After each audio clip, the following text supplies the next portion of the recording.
Bom dia, povo de Deus, a graça e a paz do nosso Senhor Jesus Cristo. Mais um dia, mais um amanhecer, rico, divino, poderoso, milagroso, abençoado, só de termos acordado, só de termos sido despertado pela mão de Deus Pai, Criador. Isso é muito rico, não tem nada que ultrapasse isso em uma vida. Ultrapassa o que? Não tem nada mais valoroso do que acordar. Não tem presente maior, não tem coisa nesse mundo terrena que ultrapasse ou possa ser maior do que e de quem te acordou. Sabe qual que é a diferença? Do reconhecer.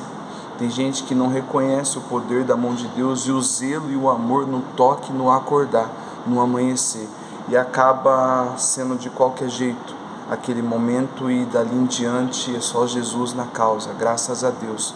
Deus é misericordioso e a tua bondade é infinita e dura para sempre, se renova a cada manhã. E isso é muito bom quando a gente vê a mão de Deus no amanhecer. No meu levantar, eu reconhecer que Ele foi comigo e está comigo e vai ser comigo em mais uma convocação. Amém? Então reconheça o presente divino de Deus em uma vida do qual foi despertada pela mão de Deus. Ninguém tem esse poder, ninguém tem essa autoridade de nos entregar mais um dia para que as nossas coisas passem a começar na nossa vida.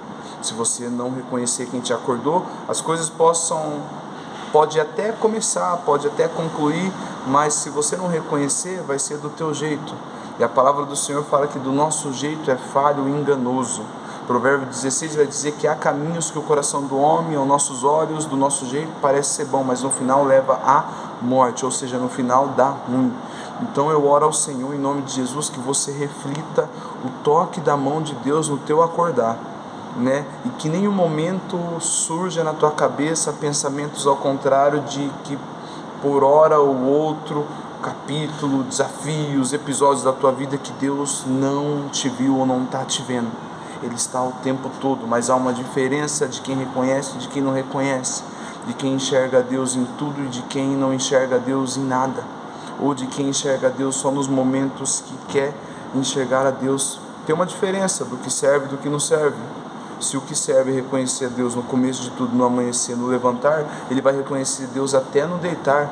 Então intervalo no dia, desde a hora que eu acordo até na hora que eu deito. O salmista Davi vai dizer que em paz ele deita e dorme, e levanta porque o Senhor o sustentou, buscando dependência no Espírito Santo de Deus. Se você acorda do jeito que você acorda, você sai, faz o que você quiser, vai de qualquer jeito, você acordou, amém, glória a Deus. Mas se você não reconheceu quem te acordou, o dono, o autor da vida, não vai ser reconhecido na tua vida. E não é culpa de Deus, não é culpa de Jesus Cristo de não estar conduzindo as suas causas, é culpa sua mesmo, de não apresentar-se a quem te acordou, prestar continência ao general do nosso quartel, da nossa vida, né? Que dificuldade temos de reconhecer quem verdadeiramente é, né? Quem verdadeiramente merece toda a honra, todo o louvor, toda a glória, digno é o Cordeiro de Deus, aleluia.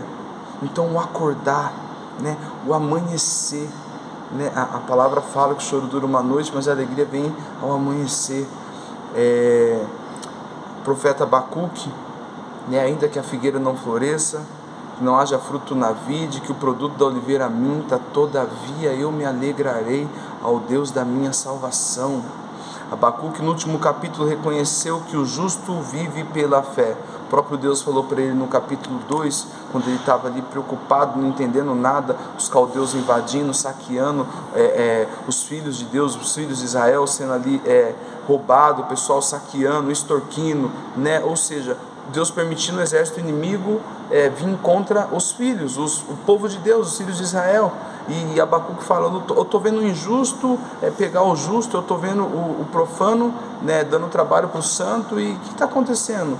Né? E Deus fala para ele no capítulo 2, Abacuque, meu justo viverá pela fé.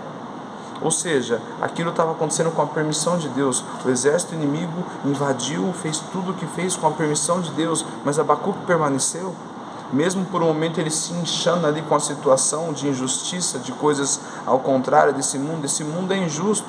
Isso vale para nós nos dias de hoje, coisas que envolvem, politicagem, comércio, economia, não vai ter um momento que você vai falar assim, ó, tá filé, tá redondinho, ó, ninguém tá mais, ninguém tá menos, os políticos tá... Não, o mundo jaz do maligno, mas o Senhor diz, feliz é a nação que quem governa é o Senhor.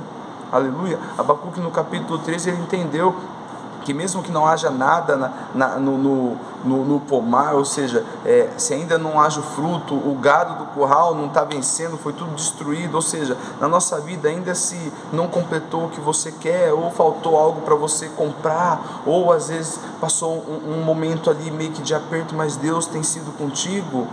Abacuque não negou a fé, ele falou que ele se alegraria no Deus da tua salvação. E assim é com nós, na nossa vida. Há momentos, desafios, adversidades, problemas, provas que não chegam nem perto daqueles profetas, do que eles viveram. E às vezes a gente se pega ali murmurando, querendo largar tudo. Se alegra no Deus da tua salvação. Ele já mandou o socorro, o véu já se rasgou de cima até embaixo. Você tem acesso ao céu, o santo do santo, em nome de Jesus. Mas decida a partir do momento que Ele te acorda a reconhecer, viver e andar com Ele, caminhar com Ele, andar com Deus. Enoque andou com Deus, Enoque era amigo de Deus, Abraão creu, aleluia. A palavra do Senhor ela é alimentada, ela é vivida, ela tem um efeito quando a gente permite ela entrar na nossa vida. Podemos ficar aqui tempos, minutos, horas, dias pregando, mas se você não permitir a palavra que muda, que restaura, que edifica, que liberta, a palavra de Deus, você não vai ser liberto. Amém? Eu falo assim, não há libertação para quem não quer ser liberto. Não há salvação para quem não quer ser salvo. Amém? Deus seja louvado. Reconheça o acordar de Deus na tua vida. Reconheça o toque da mão divina te dando mais uma oportunidade a partir do momento que você acordar e retira um tempo com Ele. Sim, mas eu não sei orar. Fica quieto em comunhão, joelho e presta ali uma reverência ao Senhor e deixa Ele ministrar no teu espírito. Não tem como, só de você fazer esse ato profético, do qual é citado muitas vezes na Bíblia, dos profetas, dos apóstolos, e caíram por terra, e os teus rostos caíram por terra, com a presença de Deus. É reverência. Mas eu ando, vou caminhando no trânsito, vou falando com Deus. Não, aí você vai se distrair com as coisas que estão em volta. O melhor momento é a hora que você acorda, o melhor momento é a hora que você reconhece quem te acordou, e você vai para o teu secreto, você cai de joelho no chão, e deixa Deus ministrar no teu coração, e você reconhece que Ele está sendo Deus, em todos os momentos na tua vida. Em nenhum momento Ele deixou de cuidar de você. O problema é que às vezes você não enxerga o cuidado de Deus na tua vida por estar preocupado com outras coisas. Marta, Jesus, na casa de Marta e Maria, uma estava disposta, a outra estava corrida com seus afazeres. Jesus falou, só uma coisa para se preocupar. É o mesmo que eu digo para a tua vida, só uma coisa que você tem que se preocupar. Mateus 6,33, buscar em primeiro lugar o reino de Deus e a tua justiça, e as demais coisas lhe serão acrescentadas. Aí você pode falar que está vindo de Deus. Que hora, que momento eu posso falar que é bênção, que é de Deus? Quando você estiver buscando primeiramente o reino de Deus. Quando você estiver primeiramente vivendo uma vida com Deus, andando com Deus. Aí não vai ter como, não vai ter engano, não vai ter indecisão, não vai ficar perdido, porque você está andando com Deus. E quando você anda com Deus e vive uma vida com Deus através de Jesus e do Espírito Santo, todas as coisas cooperam para o bem. Amém? Aleluia. Deus seja louvado. Reconheça o toque da mão de Deus no acordar. A bondade e a misericórdia se renova na tua vida em mais um dia nesse domingo. Semana abençoada, em nome de Jesus. Domingo abençoado. Glória a Deus. Aniversário do meu primogênito hoje, do meu filho mais velho. Louva a Deus pela vida dele, de todos os outros meus. Abençoado tesouros que o Senhor nos confiou, antes de ser nosso, são a herança do Senhor. Glória a Deus pela vida da minha esposa. Sem ela, essas bênçãos não teriam havido, e sem Deus nada disso teria acontecido. Amém? Deus seja louvado. Irmãos, estou com um tema que o Senhor colocou no meu coração. Agora pela manhã, meditando nas Escrituras, o Senhor me levou na segunda carta de apóstolo Pedro. Aleluia. Deus deseja que todos sejam salvos. Deus deseja que todos sejam salvos. Deus anseia que todos sejam salvos. Sim, com certeza, aleluia. Ele não se agrada na desgraça do ímpio, ele não se alegra na vida do ímpio, na vida que o ímpio leva. Assim temos que ser nós também, quando vemos alguém que está perdido, na perdição, na ruína, fazendo coisas que não está vendo, a gente não deve se alegrar, a gente tem que orar, posicionar e orar por aquela vida, por aquela ovelha desagarrada, perdida. Do mesmo jeito que o nosso Senhor, Salvador, nosso Deus não se alegra com isso, a gente não deve se alegrar com a desgraça alheia. Temos que orar para que a mão de Deus alcance e Ele venha para os caminhos de Jesus, para que alcance a salvação. Aleluia. Deus deseja que todos sejam salvos. Segunda carta de apóstolo Pedro. Segunda carta de apóstolo Pedro já começa falando dos falsos mestres, falsos profetas, que é os últimos dias que estamos vivendo. Estamos na era da graça, porém, estamos na era também de muitos falsos profetas, falsos mestres. Jesus, no Sermão do Monte das Oliveiras, os discípulos questionam ele, logo no capítulo 1, 2, 3, mestre, dá uma pitadinha para nós de como que vai ser a vinda, né, o fim dos tempos, tal. Jesus fala, cautelai-vos, para que não vos engane. Haverão muitos em meu nome, dizendo, sou Cristo, sou disso, mas não são. Esses não são. Então os falsos profetas são citados na Bíblia o tempo todo. Então não se escandalize quando vê algo acontecendo de pessoas que vão estar falando de Deus, de Jesus, mas depois você vai ver um escândalo com essas próprias pessoas. É escritura, é profecia. Amém? Só há um evangelho, só há um Deus, há um só Jesus Cristo.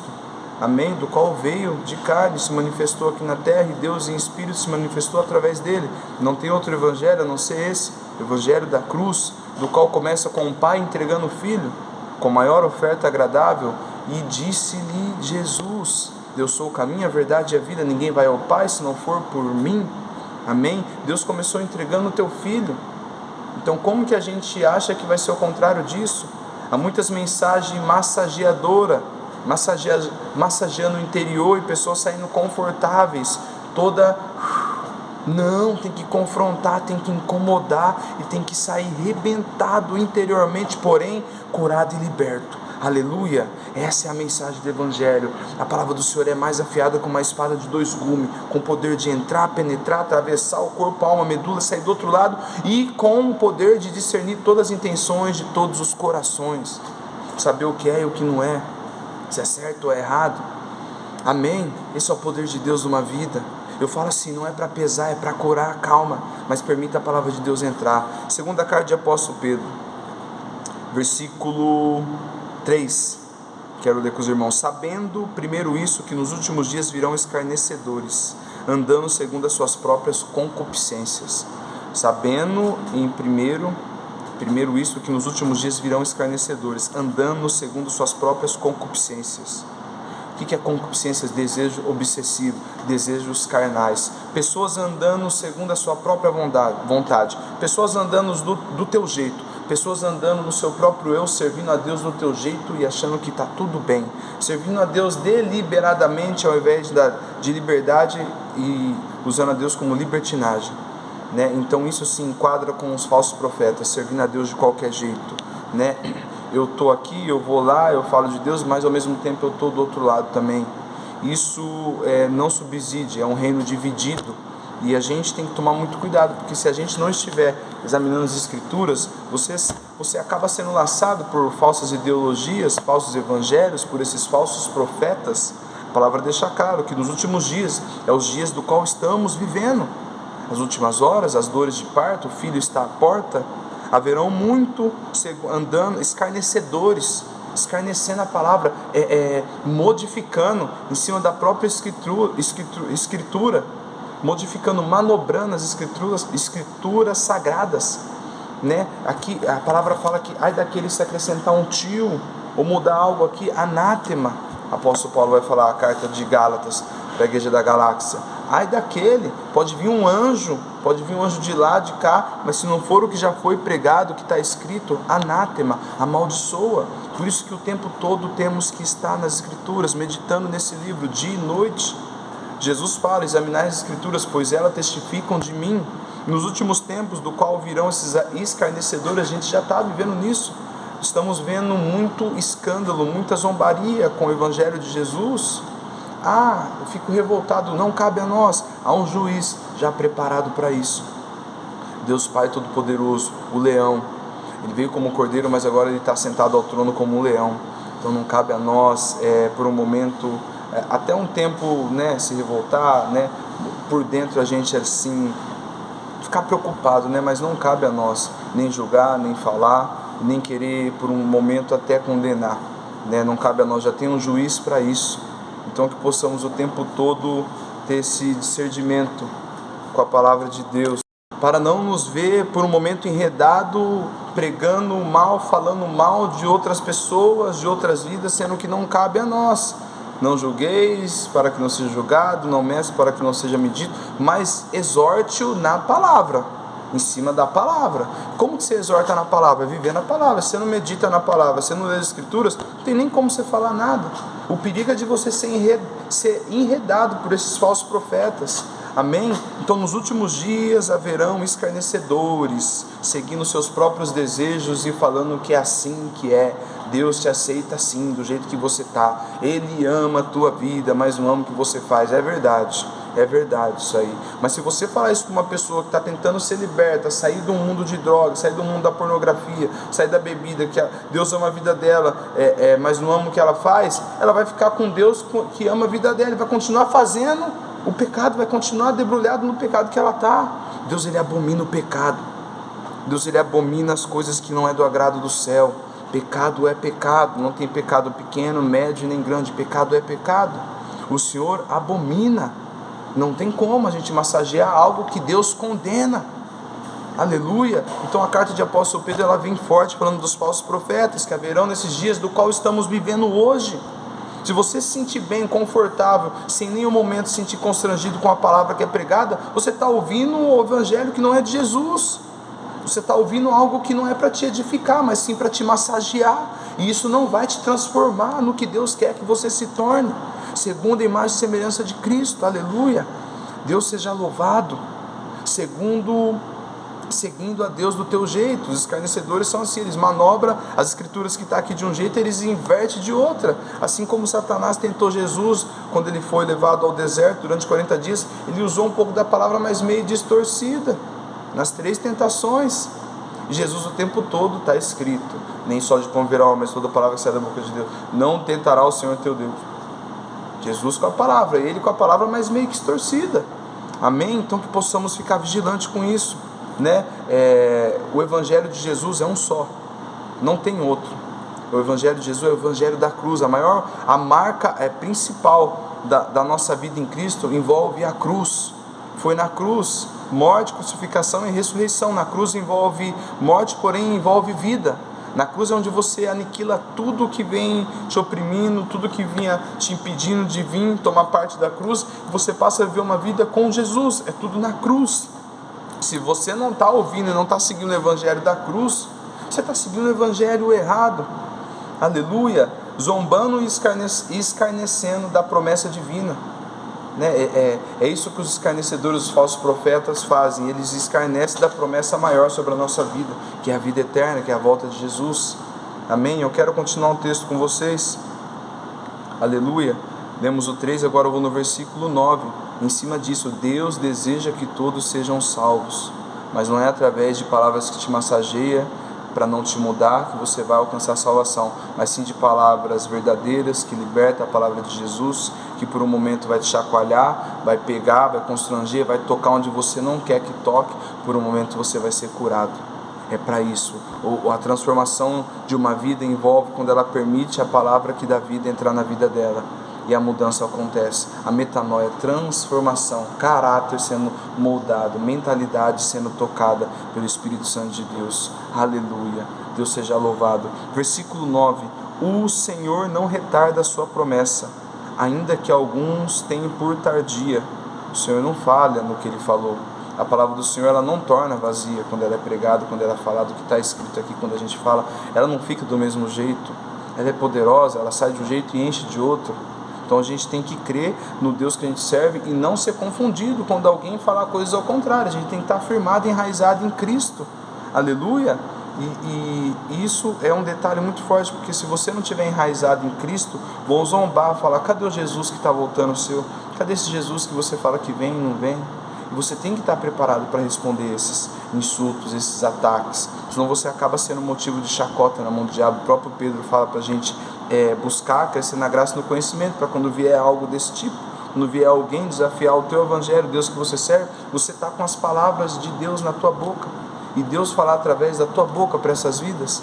Amém? Deus seja louvado. Deus anseia que todos sejam salvos. É muito forte, porque muitos zombam da promessa que seguimos e que vivemos, a esperança da volta de Jesus, que é o que nos alimenta a caminhar com Jesus aqui em terra e num futuro com Ele na glória. Amém? E acabam perguntando, cadê esse Jesus, né? E a palavra fala que o Senhor não retarda a sua promessa, ainda que alguns tenham por tardia, ainda que alguns não acreditam, ainda que alguns se percam esperando, né? Parece que Deus retarda o cumprimento de suas promessas, e pelo propósito de levar mais pessoas. Não é que Ele está demorando. O intuito de Deus é que todos sejam salvos. O Senhor anseia que todos sejam salvos, e a palavra fala, enquanto toda língua não confessar e todo joelho não dobrará que só o Senhor é Deus, Ele não vai vir. Então o tempo de Deus é diferente do nosso, né? Aqui, ó, o Senhor não retarda a tua promessa, ainda que alguns tenham por tardia, mas Ele é longânimo para convosco. Deus tem muita paciência com o homem e tentam levar todos para o arrependimento. Ele é longânimo, Ele deseja que todos sejam salvos. Não é que a promessa está demorando, não é que não chega. Ele é longânimo, não querendo que alguns se percam, é o título da mensagem. Não querendo que alguns se percam, senão que todos venham se arrepender. Não querendo que todos se percam, mas que todos venham se arrepender e sejam salvos. Mas a palavra deixa claro, não querendo que alguns se percam, mas que todos venham se arrepender, no versículo 9 mesmo. Então aqui fica claro o quanto Deus anseia que as nossas vidas estejam no final, depois dessa vida, nos braços do Pai, descansando na glória, ali onde as ruas vão ser de ouro, onde a visão que o apóstolo João teve de Apocalipse, que toda lágrima será enxugada, não haverá mais tristeza. É isso que Deus anseia de nós. E João 3,17 deixa claro um pouco sobre o que a gente está falando, envolvendo o anseio de Deus que todos sejam salvos. Não é que a promessa do Senhor retarda, mas Ele é longânimo para convosco, Ele tem paciência e Ele anseia que todos chegam até Ele, não querendo que alguns se percam, senão que todos venham se arrepender. João 3,17, a palavra do Senhor vai dizer que Deus enviou o teu Filho ao mundo não para que condenasse o mundo, mas para que o mundo fosse salvo por Ele. Ou seja, Ele não veio só para condenar, mas a palavra do Senhor também diz, quem crê e for batizado será salvo, quem não crê será condenado. Ele não veio só para isso, mas os que negarem a tua presença, né, a tua vida entrando em outra vida, não vai ter como. Que não crê e não for batizado, a palavra diz que já está condenado. Então João 3,17 deixa claro, Ele não veio para que Deus não enviou o Filho para condenasse o mundo, mas para que o mundo fosse condenado. Mas se for preciso, Ele condena. Se uma vida negar o Filho aqui, vai ser condenado no final. Mas ao mesmo tempo voltamos no texto, carta de Pedro capítulo 3, versículo 9, o Senhor não retarda a tua promessa, ainda que alguns tenham por tardia, ainda que alguns acham que está demorando, mas Ele é longânimo, Ele é paciente, o tempo é dEle, para convosco, não querendo que alguns se percam, senão que todos venham se arrepender. E vamos lá em João 3,17, Ele enviou o Filho não para condenar, mas sim para que todos sejam salvos. Deus anseia pela tua vida na mão dEle. Deus anseia que você reconheça Ele na tua vida como o Senhor da tua vida. O que envolve o Senhor? Dono. O que envolve o senhorio de uma vida? É responsável por tudo. A partir do momento que você recebe o Senhor Jesus Cristo na tua vida, Ele passa a ser o Senhor dos teus passos, do teu pensamento, dos teus olhos, da tua fala, do teu ouvir, de todo o teu interior, corpo, alma e espírito. Aleluia. Então muitos zombam, muitos vão falar, cadê esse Jesus que não vem, cadê? A promessa não tarda, ela não falha. A palavra fala que Deus é longânimo, Ele está esperando todos se arrependerem. Ainda é tempo de buscar o Senhor. Busque o Senhor enquanto se pode achar. A salvação é para todos, mas nem todos querem pagar o preço. Mas que preço, irmão? Sendo que o maior preço já foi pago na cruz. Sim, mas agora a gente tem a nossa parte, você tem a tua parte de pagar o preço para renunciar. todas as suas bagagens velhas, todas as suas manias, todos os seus hábitos, todo o seu jeito, todas as suas falas, do qual foi adaptada na natureza adâmica de pecado, para você vir para Jesus. Você tem que pagar o preço para deixar tudo isso aí de lado. E às vezes chegou um tempo que está enraizado e está difícil você cortar, mas tem que cortar pela raiz, para que nasça a presença de uma nova criatura na tua vida. Você tem que cortar as raízes velhas para nascer frutos novos. Não tem como. Jesus fala que aquele que não tiver em mim, não der fruto, eu corto e lanço no fogo. É uma vida fora de Deus, é uma vida morta. Aleluia. Então o tempo todo a palavra do Senhor nos direciona à salvação através de Cristo Jesus. Ele anseia, ele é longânimo. Por mais que nos últimos dias haverão profetas escarnecedores zombando da promessa, dizendo: cadê o teu Deus? Ele não tarda, ele é longânimo, ele é paciente, ele espera e ele anseia que todos sejam salvos. Versículo 9: ele é longânimo, não querendo que alguns se percam. Ele não quer que você fique nessa vida. Não é essa vida que Deus quer para você, desse jeito que você anda, achando que por ter algo, por fazer algo, por um momento achar que é isso que Deus quer. Não, Deus quer você na mão dele, para ele poder fazer o que tem para fazer. Você não vive o propósito de Deus enquanto você não entregar a tua vida na mão dele. Você não vive as bênçãos de Deus celestiais do céu aqui na terra, enquanto você não se entregar para ele. Aleluia. Que preço é esse que eu tenho que pagar, se Jesus já pagou? O preço de você negar a si mesmo, negar você mesmo, a sua natureza, o seu eu, e deixar tudo para trás e viver uma vida com Deus, andando para frente, marchando adiante, porque é Ele que peleja por nós. Ele vai adiante. Mas como que eu tomo parte disso? Negando-se